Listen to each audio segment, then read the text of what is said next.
Good morning, everybody.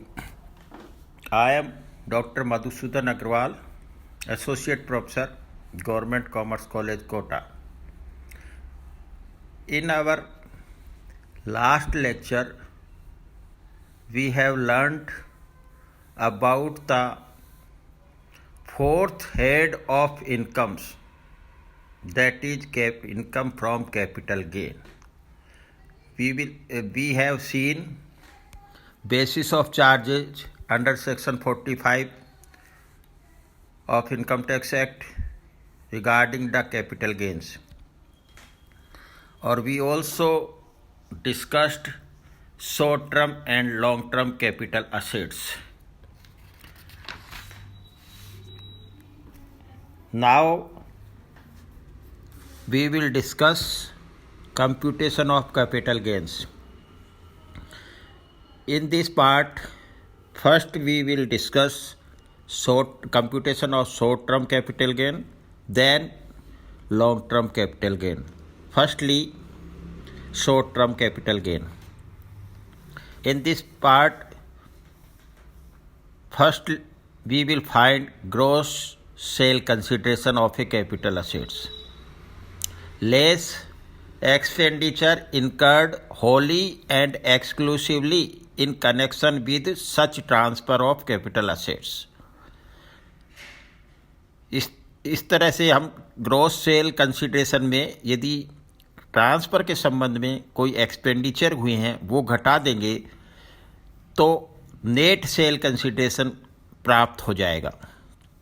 इससे हमें यहाँ ध्यान देने की बात है कि जो एसटीटी पेड किया गया है on sale of short term capital assets, उसकी छूट नहीं मिलेगी। Deduction on account of STT paid will not be allowed.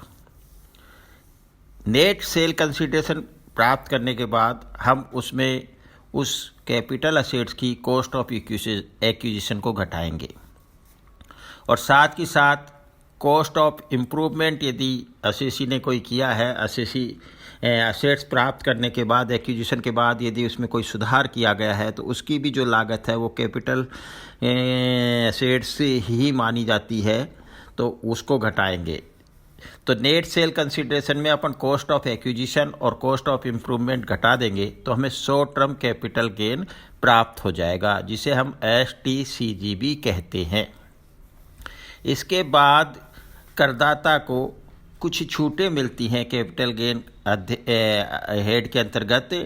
For example STCG में धारा सेक्शन 54B, धारा सेक्शन 54D, धारा 54G, धारा 54GA के अंतर्गत छूटें मिलती हैं, वो घटा देंगे। जब शॉर्ट टर्म कैपिटल गेन में हम अलाउ जो एग्जेम्पशन हैं वो घटा देंगे तो हमें short term capital gain chargeable to tax प्राप्त हो जाएगा, और इस पे करदाता को टैक्स चुकाना पड़ेगा। अब हम डिस्कस करेंगे कि लॉन्ग टर्म कैपिटल गेन कैसे कैलकुलेट करते हैं, जिसे हम LTCG कहते हैं शॉर्ट में। इसमें भी हम सबसे पहले ग्रॉस सेल कंसिडरेशन लेंगे, उसमें से घटाएंगे जो खर्चे इस ट्रांसफ़र के इस कैपिटल असेट्स के बेचने से ट्रांसफ़र करने से जो भी हुए हैं, for example brokerage on sale etcetera. यहाँ भी अपने को ध्यान देना है कि अगर STT पेड किया गया है तो उसकी छूट नहीं मिलेगी, वो खर्चा घटाया नहीं जाएगा।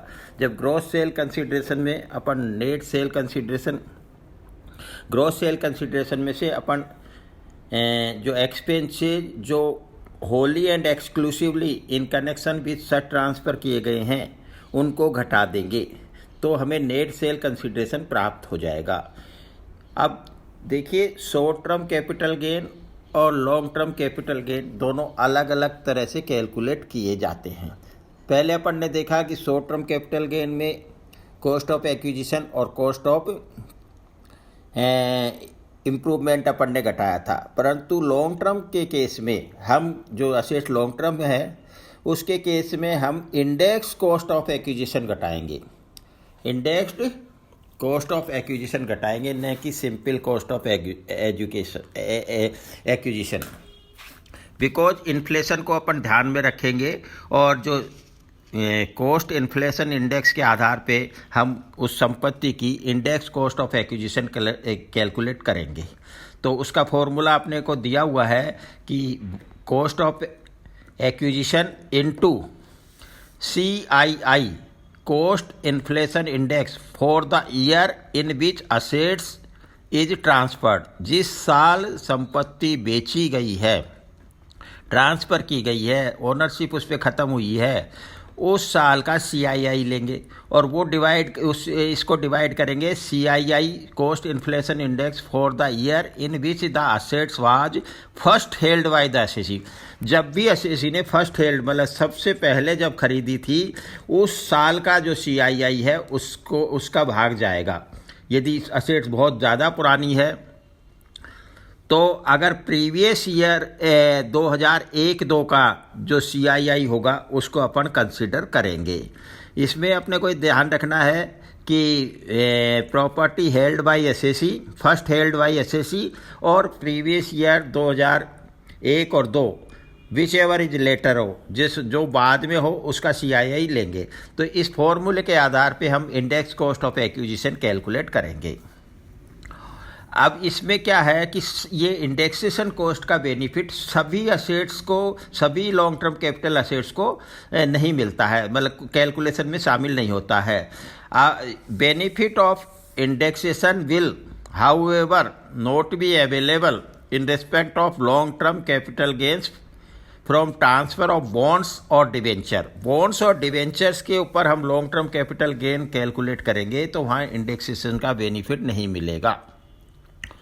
ये बात इसमें ध्यान देने की है, जो सभी संपत्तियों का इंडेक्सेशन नहीं होता है।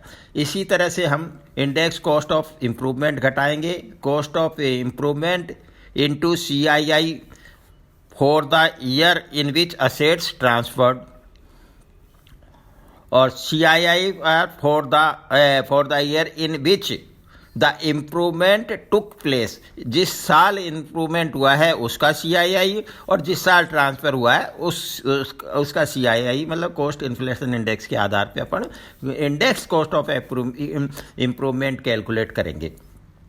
अब नेट सेल कंसिडरेशन में हम इंडेक्स कॉस्ट ऑफ एक्विजिशन और इंडेक्स कॉस्ट ऑफ इम्प्रूवमेंट घटा देंगे। उसके बाद हमें लॉन्ग टर्म कैपिटल गेन प्राप्त हो जाएगा। अब अपने को देखना है, लॉन्ग टर्म कैपिटल गेन तो अपन ने कैलकुलेट कर लिया, परंतु इसमें कुछ एलिजिबल एग्जम्पशन हैं जो करदाता को मिलती हैं, तो उसको घटाने के बाद जो लॉन्ग टर्म कैपिटल गेन आएगा वो उसी पे भी करदाता को टैक्स देना पड़ेगा।